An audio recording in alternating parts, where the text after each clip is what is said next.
This can create hurtful audio feedback for interpreter friends.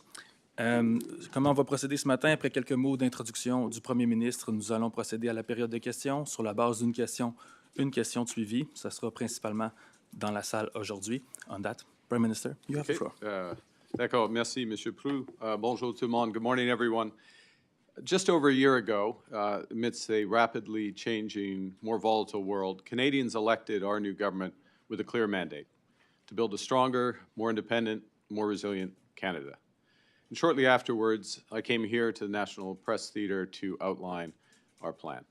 And so what I would like to do this morning is to review some of the actions that we've taken, some of the results we've achieved so far, and what's coming next. Je commencerai par évoquer la session parlementaire qui vient de s'achever. 19 projets de loi ont reçu la sanction royale en seulement 14 semaines. Les autres textes législatifs importants seront adoptés par la Chambre des communes et soumis au Sénat. La plupart des lois que nous avons présentées visaient à répondre aux préoccupations immédiates des Canadiens et Canadiennes. To address Canadians' immediate concerns, such as bringing down the cost of living and guaranteeing security and safety. We worked as a team with all parties in order to achieve that. We especially worked with the Conservatives to pass the groceries and essentials benefit. We remain determined to work hard, to work collaboratively, and to work with great ambition in the upcoming session.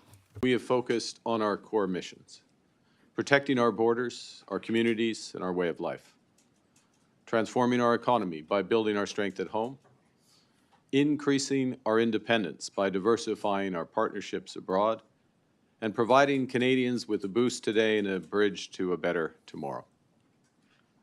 Recognizing that the first job of government is to keep Canadians safe, we passed 6 laws to combat crime and give law enforcement the tools that they need.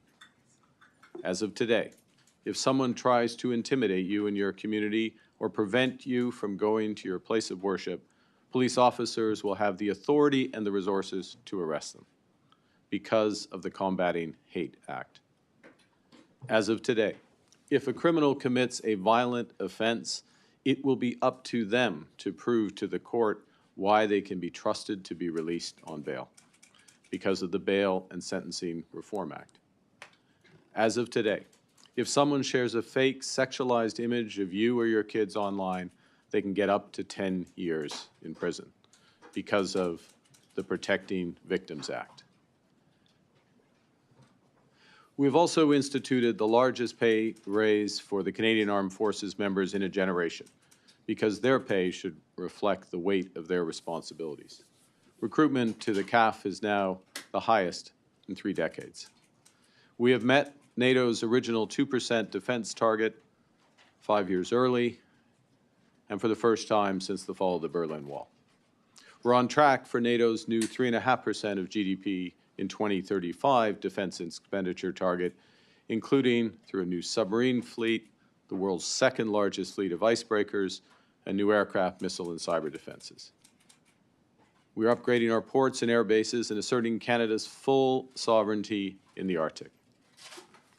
Grâce à notre stratégie industrielle de défense, Thanks to our defense industrial strategy and our Defense Investment Agency, we will enhance our defense to make Canada safer, more independent, and more prosperous. In other words, we are betting on Canadian know-how and expertise. We have partnerships with many trusted partners. We are the first non-European country to join the SAFE instrument. We are a strong, confident Canada. We are fully up to the task of defending ourselves. We are building our strength at home with major investments in affordable housing, community infrastructure, public transit, and nation-building energy and transportation corridors. In less than a year, Build Canada Homes has already committed to building more than 11,000 new affordable homes through 14 different partnerships with 4,500 homes either already under construction or about to break ground within the next 3 months. We're reducing the cost of buying and building homes.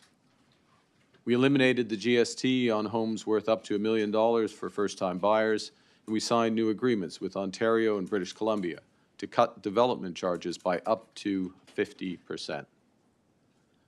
Nous avons lancé le Fonds pour bâtir. We also created the Canada Communities Strong Fund with over $50 billion in order to invest in community infrastructure that communities need to grow and prosper. Also, supply chains, and we're also investing in bigger clinics and hospitals and community centers through that fund. One of the main pillars of our economic strategy is to accelerate and speed up major projects. Since we created the Major Projects Office last summer, we have presented 20 projects in the national interest, such as ports, mines, and liquid natural gas facilities. Investments are $130 billion total. The goal is to help Canada develop, take swift action, and export to more countries around the world, and to export more. And we're just getting started. But we're already getting results. Last year, the new Darlington nuclear plant in Ontario got started, and in April, we took on the Contrecoeur Terminal expansion project in Montreal. Last month, we gave the green light to the Nouveau Monde graphite mine in Quebec. Next month, we will begin the Mackenzie Valley Highway project in the Northwest Territories. That's a project that I've been hearing about since I was a kid. And this is just the start. Resilient and independent Canada, we've secured more than 20 economic and security partnerships across 5 continents over the past year. Our existing free trade deals already provide access to 1.5 billion consumers.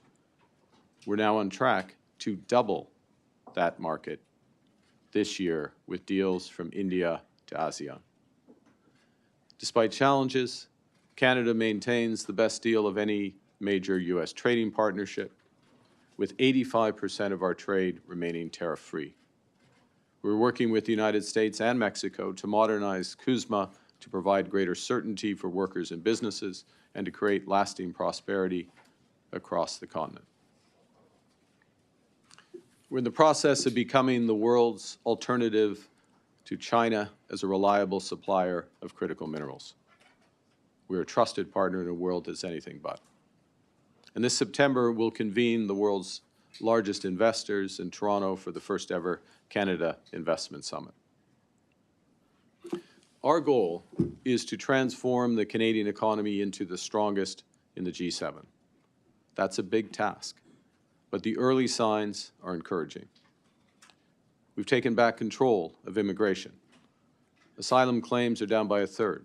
Temporary foreign workers arrivals down by half, and international student arrivals down by 60%. We can now carefully rebuild a sustainable immigration system consistent with Canadian values.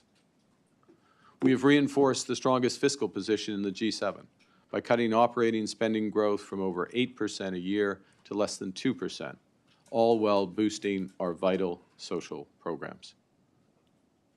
Housing costs and rental affordability are improving, with the rent-to-income ratio falling to its lowest level in over 6 years.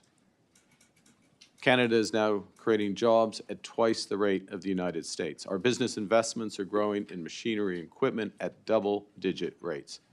Non-U.S. exports are up sharply, and we're on track to double them over the next decade.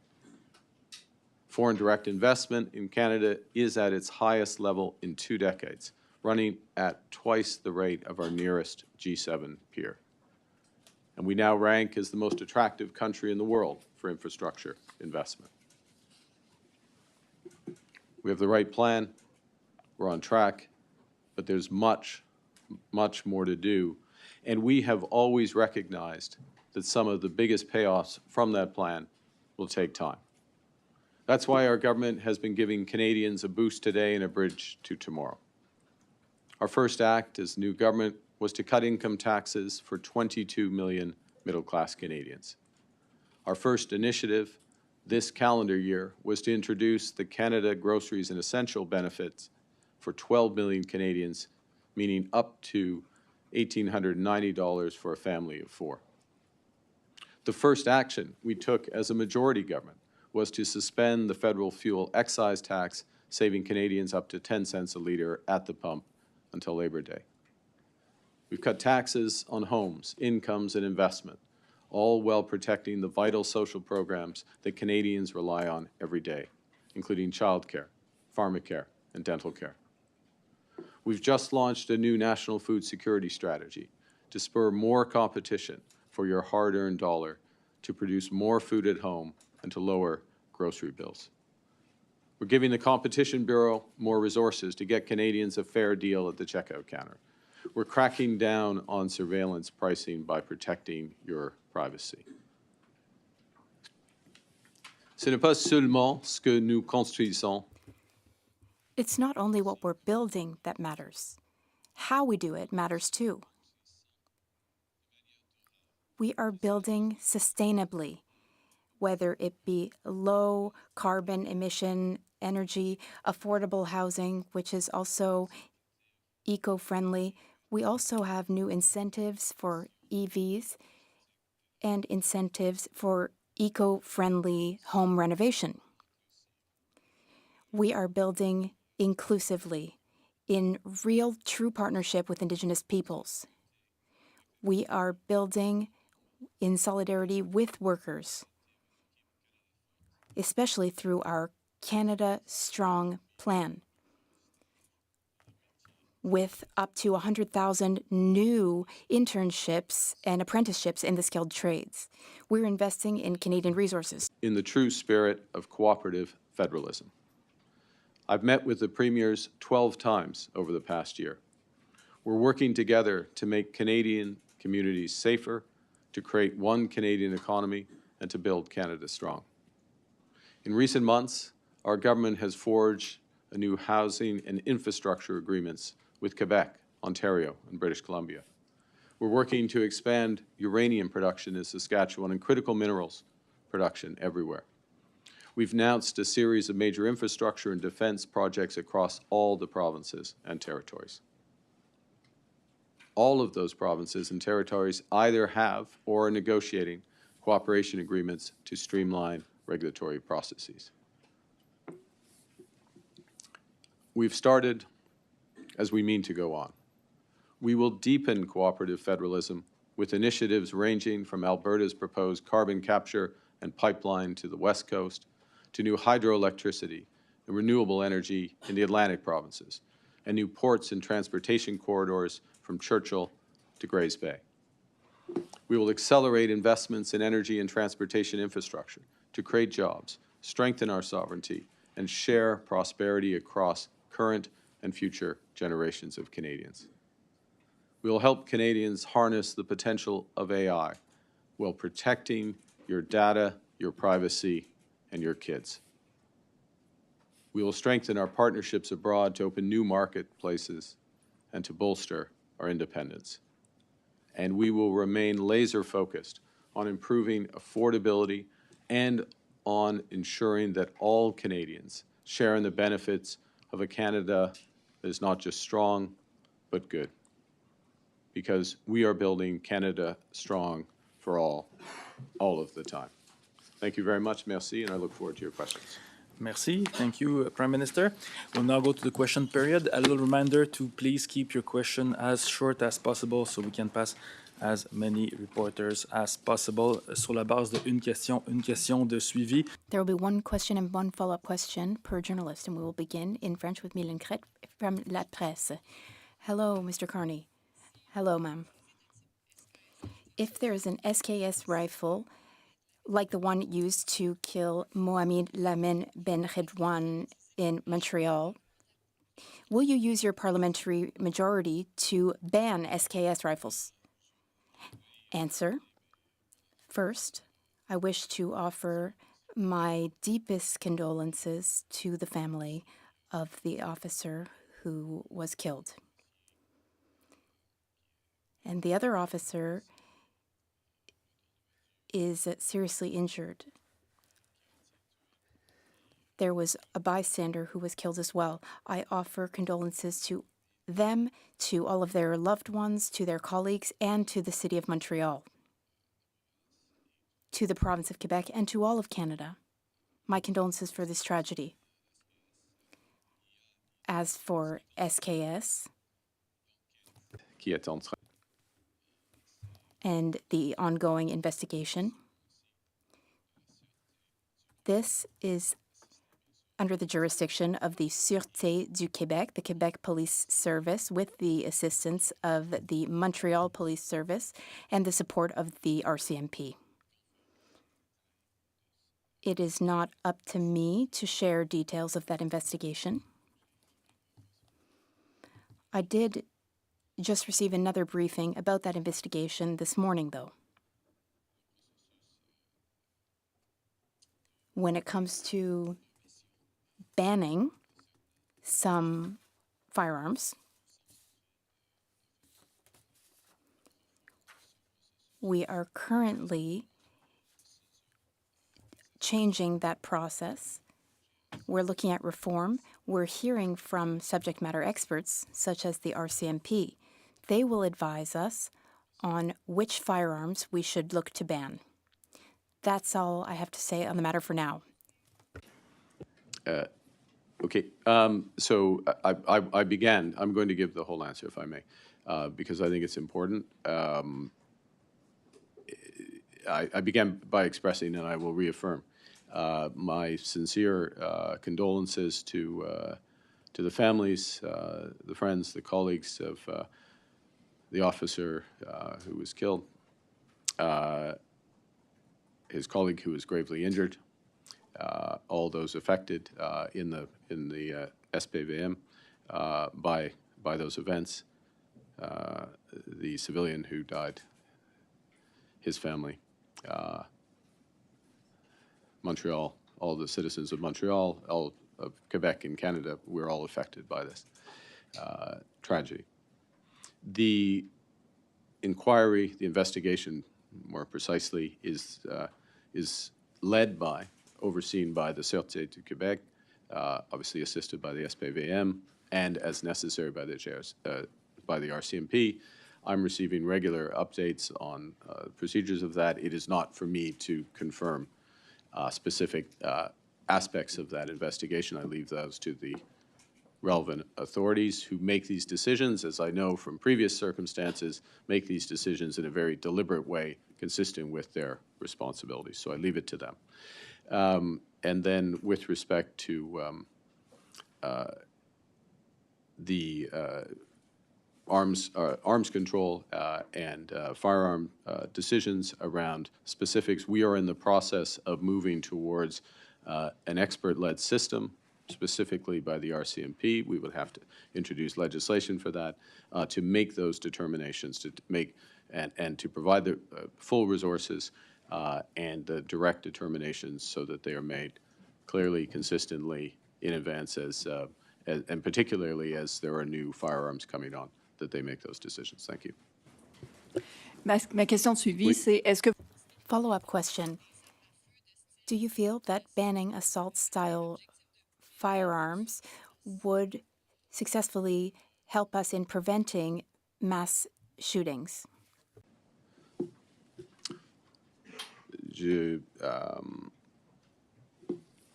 fais... Answer. I'll refer back to my first answer with regard to details and specifics of the case.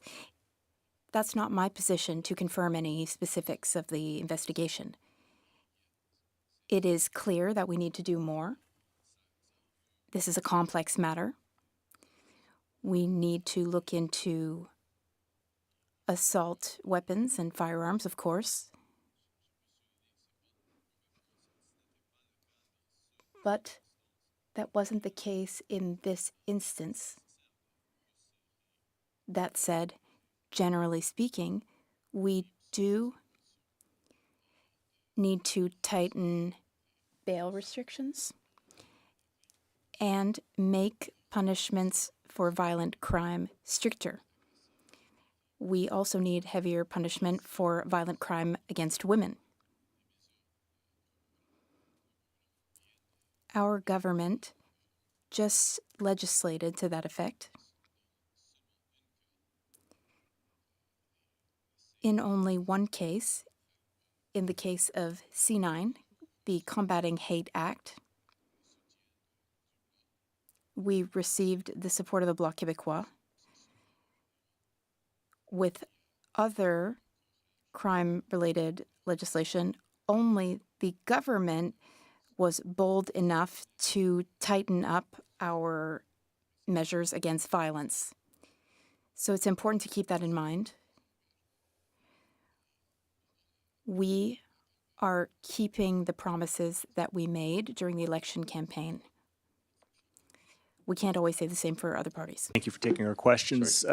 Mr. Prime Minister, how would you characterize your discussion with Donald Trump in advance of the NATO talks? And is the U.S. finally getting the sense that we're increasing our defense spending, or do they still see us as a free rider? Well, first, the President called me yesterday. We had a long discussion with him and at times some of his senior officials, Secretary Hegseth and his Commander-in-Chief, on a range of issues, some related to NATO, some related to the situation in Iran and the broader Middle East, both current and structural issues. It's a very constructive conversation. There's things we're working on together. I think those are best left till they come to fruition. You know, let's be clear. Canada is pulling its weight now in NATO. There's more to do, without question, but we have moved to meet the 2% target, as you know. We already meet the 1.5% target for defense resilience, defense industrial. We have a track to getting overall 4% by the end of this decade. We have some major procurement decisions. We just made one on Global Eye surveillance. We have others coming up. Submarines is an obvious one. And we're building out our infrastructure in the Arctic, assuming full sovereignty in all senses of the word in the Arctic, and very importantly, working with other NATO allies in a more detailed cooperation is one of the things I raised yesterday. So with the Nordics, with the UK, with France, with Germany, in terms of the overall Arctic security. So to protect the Arctic, you need to protect the Baltics and on up. I think what we answer first, we answer to Canadians and protecting Canadians. We answer to our allies in terms of fulfilling our roles and protecting our allies. And I'll just end with this, which is that, and give you your follow-up, you know, we are at the front lines in Latvia with Operation Reassurance, and we are one of the most important contributors to support of Ukraine, including security guarantees for Ukraine. Thank you. And as a follow-up on another matter, your immigration minister had said that something she wasn't sure what had happened with C3 citizenship claims, and that's why some have been told to surrender their citizenship proof, and all are now under review. Don't those people deserve a timely explanation of what had happened? The simple answer is yes, and I'll be following up to ensure they get that. Thank you. Next up, Walid Tatam, Western Standard. Good morning, Prime Minister. Willie Tam with the Western Standard over here.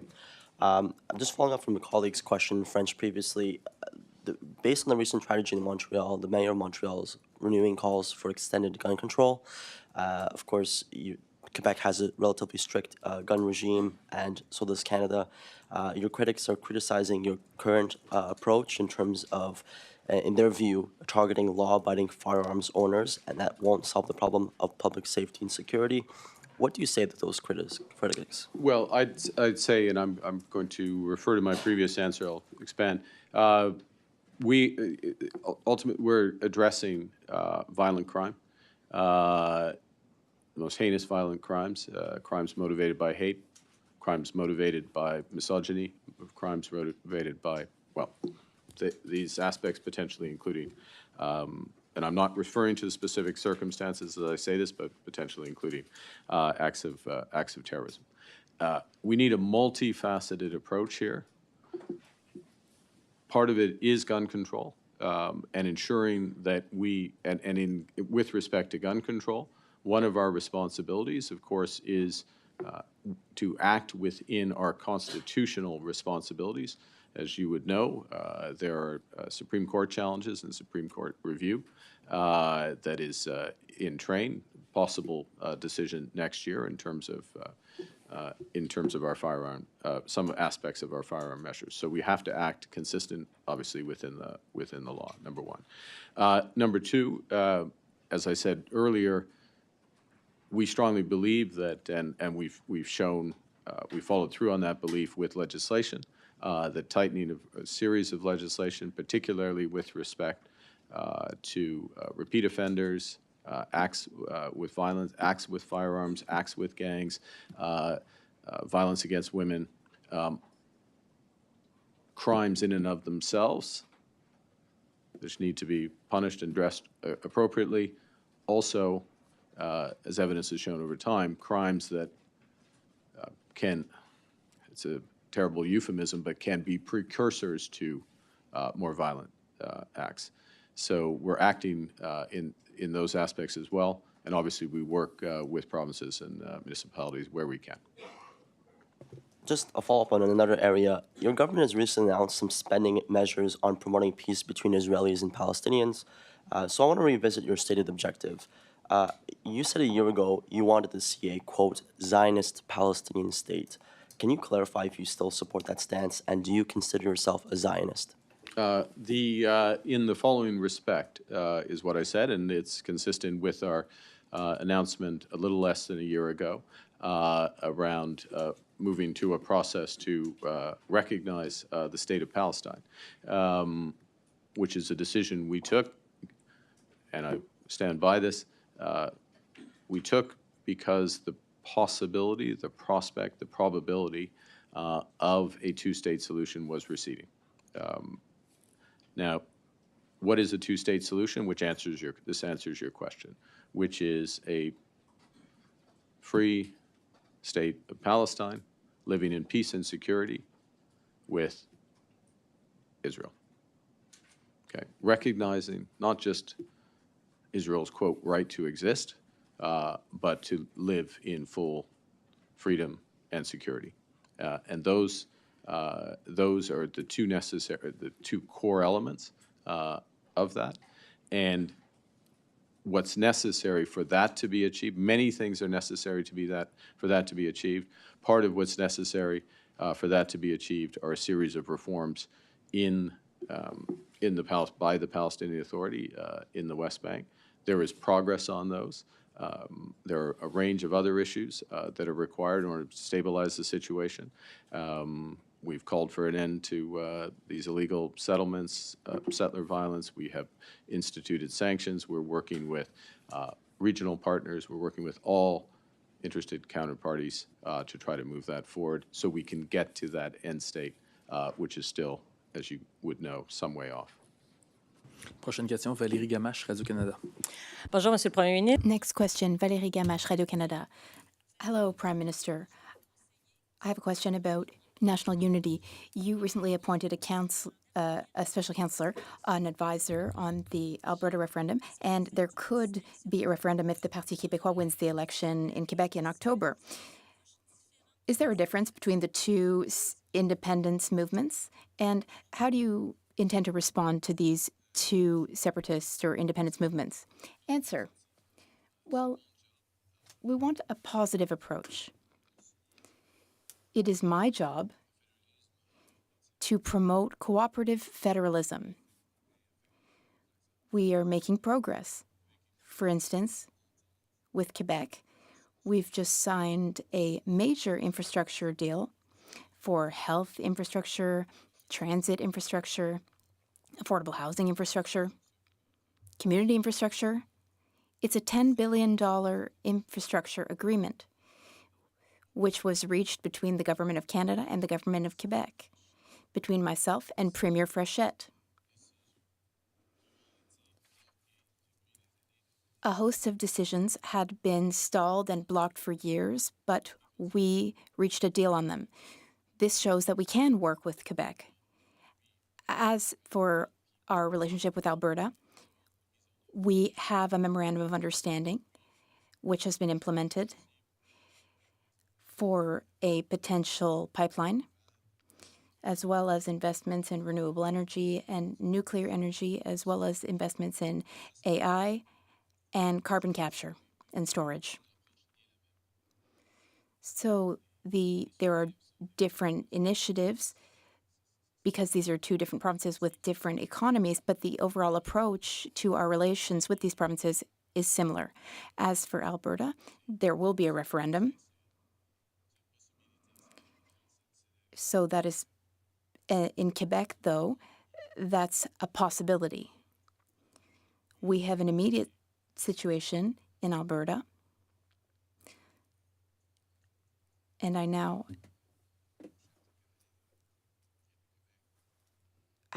my chief of staff is from Quebec. My deputy chief of staff is also from Quebec, as well as the Attorney General and the Finance Minister. They're from Quebec. The Minister of Industry is from Quebec. And of course, my Quebec lieutenant is from Quebec. So I receive great advice about Quebec on Quebec-related matters. We are pursuing cooperative federalism at all times, every day, with all provinces. For Alberta and Quebec is the same. The question was asked about referendum. I made the distinction that there is an actual referendum in Alberta on October 19th. It's a possibility, it's a scenario in Quebec. So there's one difference there, but the approach, and I'm just going to give the core of the answer, which is the same, which is cooperative federalism.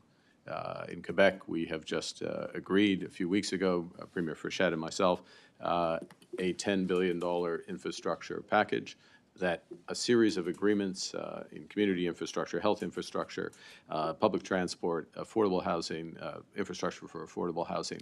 These are deals, if you will, that have been held up for years. We've unblocked it. We're both focused on delivering for the citizens of Quebec. Same in Alberta. It's a different economy, different province, different immediate needs, but with the implementation agreement around carbon capture, around nuclear, around renewables, around preparations for artificial intelligence, and of course around possible pipeline to the west. Working together, getting results for the citizens. I make the distinction between the referendum one place and another. Sorry. Ensuite. Oui, madame. Follow-up question. Between now and the end of the year, you will have to call 6 by-elections. Do you intend to call them at the same time or at various times? Are you worried that that might impact your government's majority status, these by-elections? Answer. Well, many outcomes are possible. We will call these by-elections. Voters will be the ones to decide in their ridings. I have not yet decided when to call the by-elections.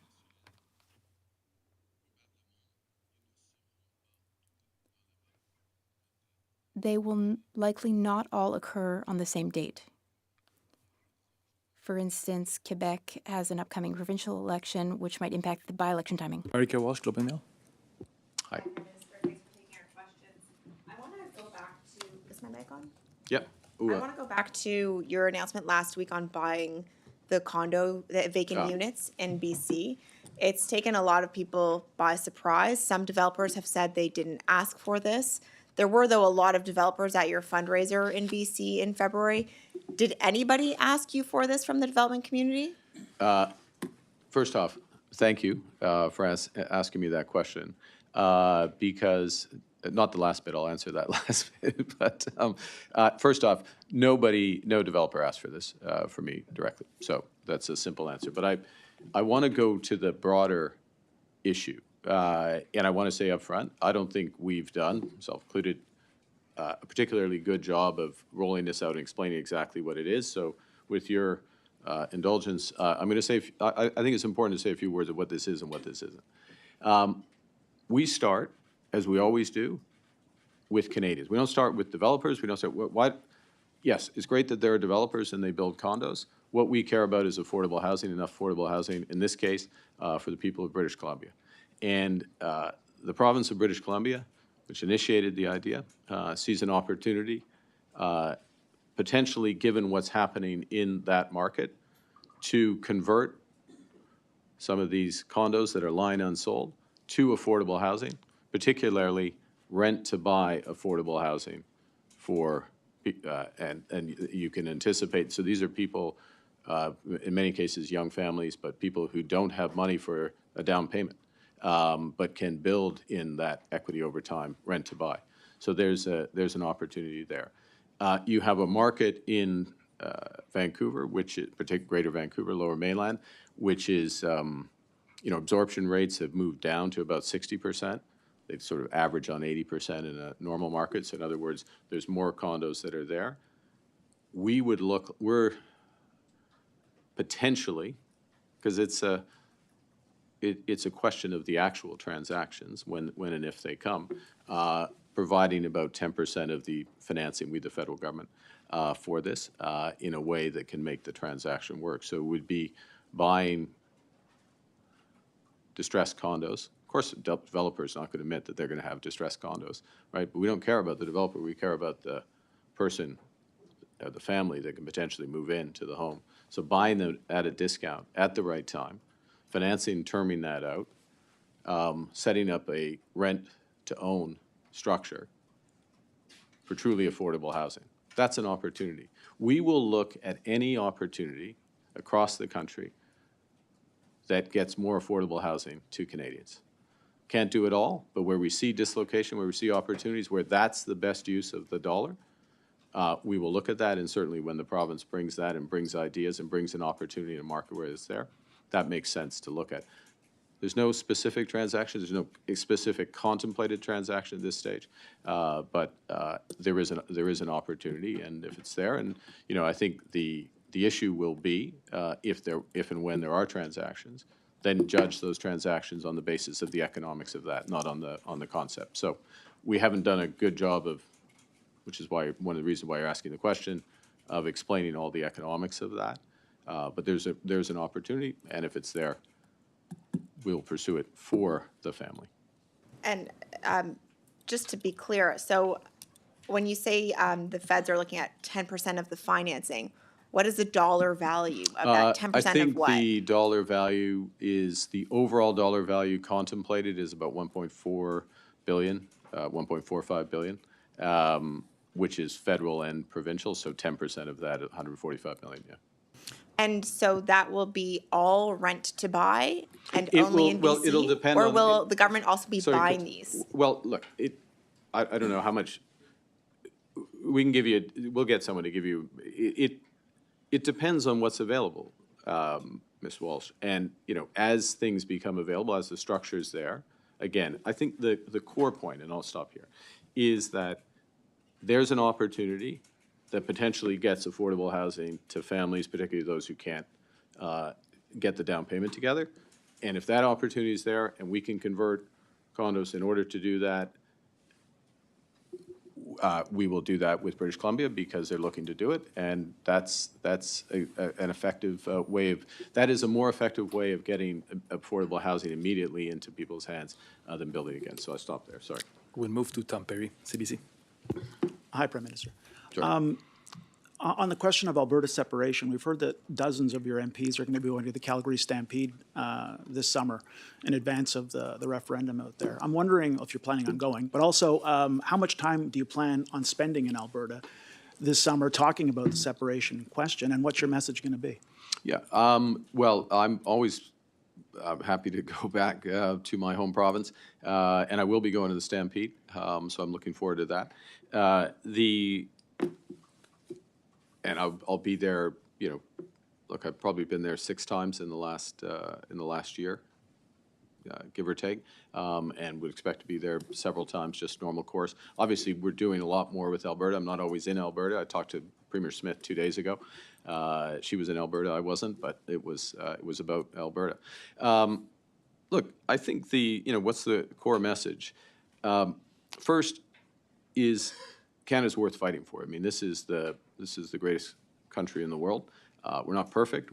We can get better, but Canada's worth fighting for. And standing up for Canada and supporting Canada is important. Motivation is always an issue in any vote referendum. Secondly, that we're stronger together. We're working on, and I give the example, I won't belabor it. I know we want to make sure everyone can get questions in. But the example of the work we're doing with Alberta on the pipeline, which requires Alberta. It requires British Columbia, Indigenous peoples cooperation. It requires foreign buyers. It requires the federal government. And it's all of us working together which creates that possibility. It requires new carbon capture and technology and being put in place. The federal government is playing an important role. We're not the proponent, we're not the sole role, but we're playing an important role in helping to make that. That is possible because of Canada and because of the goodwills there and the cooperative federalism. There are many other opportunities, a series of opportunities Premier and I discussed away from that, which we're working on. And I think we're worth fighting for. Canada's worth fighting for. Stand up and be counted. That we are stronger together. We can get better. We're getting better, but we're stronger together, and there's real examples there. And then thirdly, this is not this is a real referendum. It's not question about a question, free option. It's a dangerous bluff. We're literally at 10 years anniversary of Brexit, and I saw firsthand what gets sold in these referenda, that everything's going to be easy, that you can keep your passport, you can keep the currency, you can stay in the country and leave it at the same time. You get all the benefits, but none of it. And you see what's happened in the United Kingdom. It's very reminiscent. At a minimum, it's years of uncertainty before the subsequent question comes, right at a time the world is fundamentally uncertain, right at a time Alberta and Canada, Quebec, Ontario, the territories, the whole country are moving to the forefront, right at the time when we're seen as one of the most trustworthy, reliable, desirable countries to do business with, and we shouldn't mess that up. As a follow-up, sir, on a different topic, 24 Sussex Drive. You've said that you'd like to see future prime ministers take up residence there. Yes. Why? And why do you think that's important? And what would you like to see happen to this building, and why is it so important? Great question. I'll have a press conference tomorrow to answer that. Honest. I'll just let you know I'll have a press conference tomorrow to answer that, but I'll have more time. Really? Wait. Wait. All right. No. We got it like there's something new every day, Tonda. No. It's just demain. We'll go. That will be tomorrow. Abigail. There's one question I'm not going to answer today, which is Abigail 24/7. Biman, CTV. Thank you. Great. Ambassador Hoekstra told CTV News on Tuesday that Canada and the U.S. aren't, quote, anywhere close in terms of a deal. You just spoke with the president yesterday. Do you agree? What I have seen with the president is that you're not close to make a deal and then you make a deal. I've seen that in different cases. It doesn't mean the deals are good deals, but it means being prepared, having done the work, knowing what you want. So both things can be true. The ambassador also said he believed that the next steps would really be at the president and prime ministerial level. I'm wondering if you agree with that. And also, I mean, you spoke a lot about your call being about the Middle East. How much did Kuzma play a role in your call? We didn't discuss Kuzma yesterday. Look, ultimately, a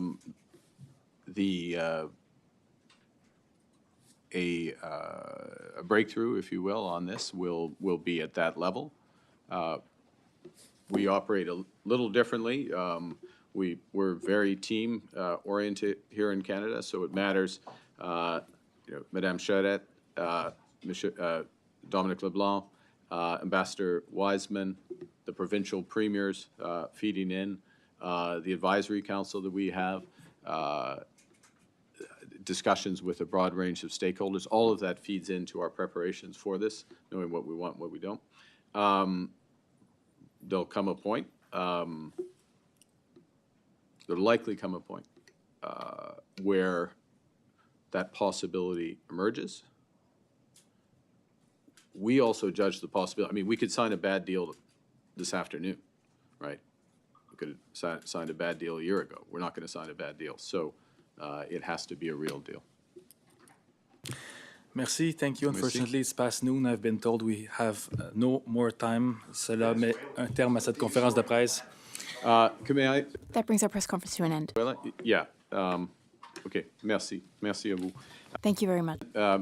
Merci tout le monde d'être venu. And I thank everyone for coming today. Venezuela. This is, it's a obviously fast-developing tragedy. The two earthquakes, over hundreds of people died. We are moving to provide humanitarian aid. You can expect further communication on that later today. We're working with our partners directly, and we will scale things as appropriate to move forward. But I'm going to make a general point, which is that one of the challenges I've discovered, I think others knew it, but I've discovered in this role, is that there are a series of countries with whom we have not seen eye to eye, to put it mildly, where we do not have representation in the countries. Iran, je vais la faire. And I'd like to repeat this in French. Two examples. There are others. And then that puts us at a disadvantage, first and foremost, to helping Canadians that are in these countries. Consular cases, we've had to rely on allies and countries that also who aren't our natural allies to help us, particularly in Iran, and help Canadians, get Canadians out. Venezuela situation. Now, there's on one level, there's very good reasons for that, but it means that we're not fulfilling a basic responsibility as government, and we're working through this. But I'm going to give you my view. Is that engagement is not endorsement. Having an embassy, having consular services in a country does not mean we endorse the policies of that country. It does mean we have diplomatic relations. It does mean that we have people there that can help Canadians, and in human tragedies can provide more immediate on-the-ground assistance where we can be helpful. And so, and yes, that takes resources, but moving towards that is, in my judgment, decision to be made, is what we need to do. En français, no, I'm not about to make that no. We've had no discussions about that. Sorry, this is we have press conferences breaking out. So it's pandemonium. I'm not. We've had no discussion. I'm making a general point. Which has specific examples. Et je vais faire un résumé en français si. And I'd like to speak to this in French as well.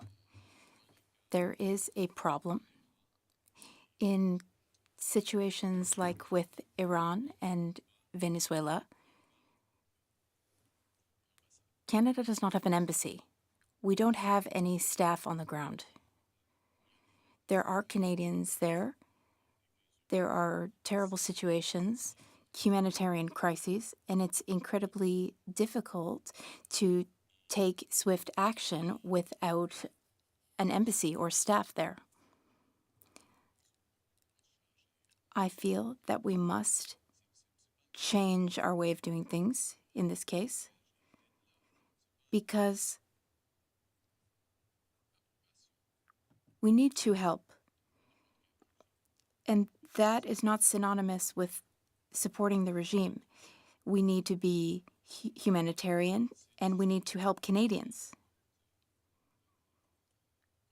We will have another press conference on this matter. Merci beaucoup. Ceci met Thank you very much. That concludes today's press conference. your patience. Je vous souhaite un bel été.